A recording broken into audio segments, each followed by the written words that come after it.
Desde Jurassic Park, sonhamos em recriar os dinossauros. Eles dominaram o planeta por mais de 100 milhões de anos. Quem não gostaria de vê-los de perto? Mas a ciência por trás dessa fantasia parecia impossível. Até agora. Atualmente, a nova ciência combina paleontologia e genética. Uma nova geração de caçadores de dinossauros usa avanços genéticos extraordinários para explorar o DNA dos descendentes dos dinossauros, as aves. Estudos feitos no DNA dessas aves revelam que elas conservam antigas características que pertenceram aos dinossauros. Acho que as aves podem desenvolver dentes. Estamos conseguindo caudas parecidas com as dos dinossauros em aves modernas. Não apenas dentes e caudas, mas também escamas e patas. Eles revivem a possibilidade de criar um dinossauro vivo, mas de uma maneira que jamais imaginamos. Estamos chegando perto. A tecnologia avança.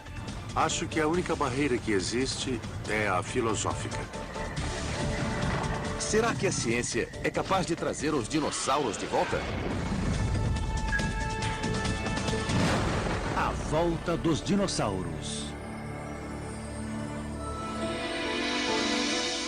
Recriar os dinossauros pode não ser uma boa ideia. Mas e no futuro? Isso será possível? Para tanto, precisaríamos do DNA de um dinossauro. Por incrível que pareça, atualmente há indícios de que podemos encontrá-lo.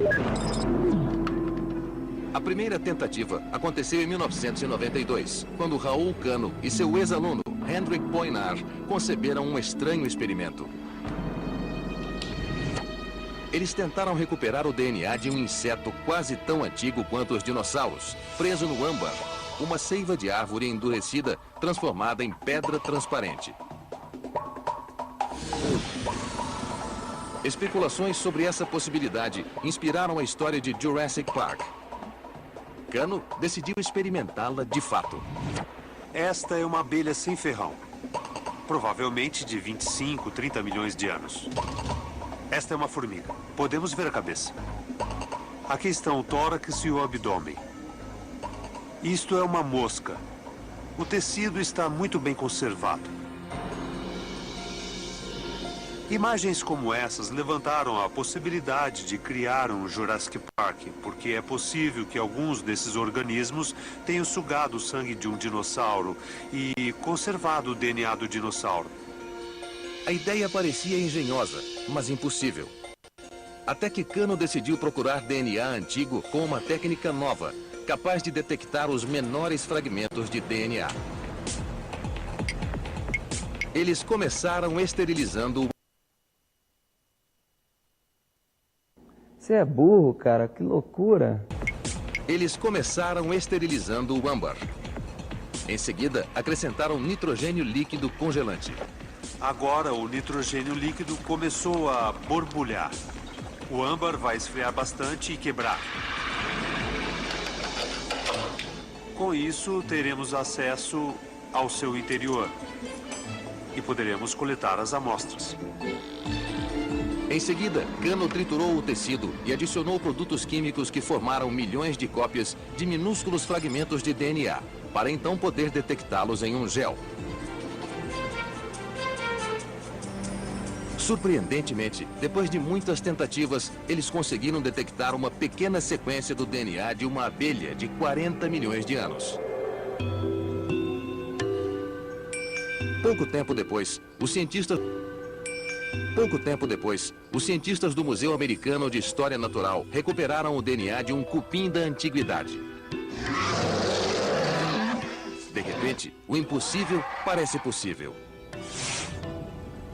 Ainda que as chances sejam ínfimas e os fragmentos muito pequenos, parece que de fato somos capazes de encontrar o DNA de dinossauros. Na época foi muito bom porque tivemos a grande satisfação de saber que havíamos conseguido uma coisa inédita. Ficamos empolgados por muito tempo. Mas depois os ânimos esfriaram. Nos anos que se seguiram, todas as tentativas de reproduzir os experimentos falharam. E a extrema sensibilidade do teste de DNA levantou suspeita de que os pequenos fragmentos recuperados teriam sido contaminados. É preciso ser extremamente cuidadoso para não introduzir DNA na amostra, seja do ar, da boca, do cabelo, da roupa. Estamos sempre correndo o risco de amplificar o material errado. Os cientistas abandonaram a busca por DNA conservado em âmbar. Mas de lá para cá, pesquisadores recuperaram filamentos mais longos de DNA de um mamute de 40 mil anos e dos ossos do homem de Neandertal, de 45 mil anos. Então, por que não dos dinossauros? O problema é que o DNA é frágil.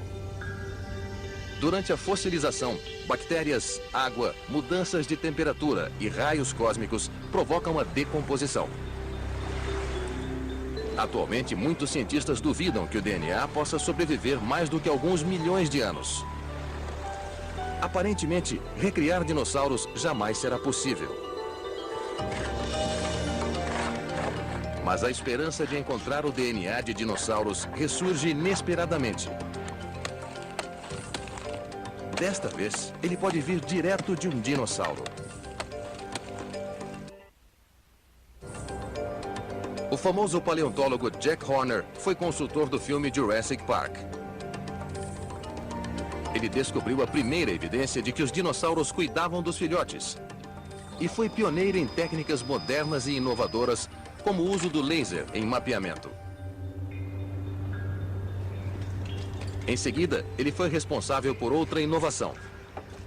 Em 2003, nas terras desertas de Montana, a equipe de Horner descobriu um esqueleto de Tiranossauro Rex, muito bem conservado. Mas o local era tão distante que só podia ser alcançado por helicóptero. E o osso era tão pesado que precisou ser quebrado em dois.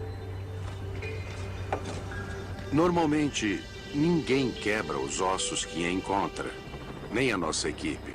Foi a primeira vez que fizemos isso, porque era o único jeito de tirá-lo de lá.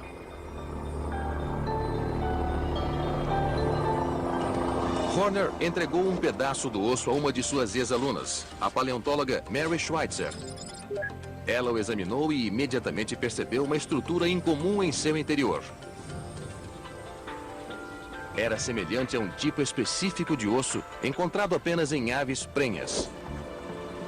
Surpresa, ela pediu à sua assistente, Jennifer Whitmire, que fizesse algo poucas vezes tentado. Elas o colocaram em uma solução ácida para diluir alguns dos minerais da superfície. 6 horas depois, Whitmire o examinou de novo. Ela veio correndo e disse que eu não ia acreditar. Quando colocou um pedaço pequeno na água para interromper a reação, o osso esticou e se espalhou por todo lado. Percebemos que tínhamos alguma coisa muito em comum.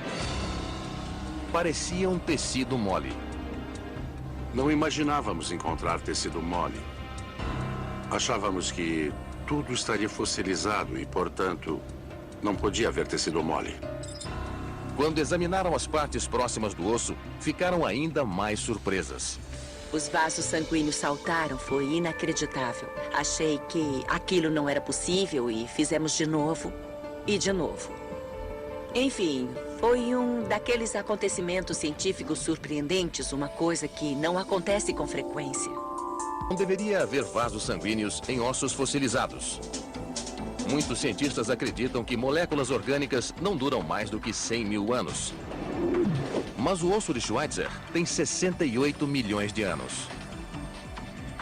A presença de tecidos moles e de células indica que existe um processo que desconhecemos completamente. Acredito que precisamos reavaliar todo o processo químico que transforma um osso em fóssil.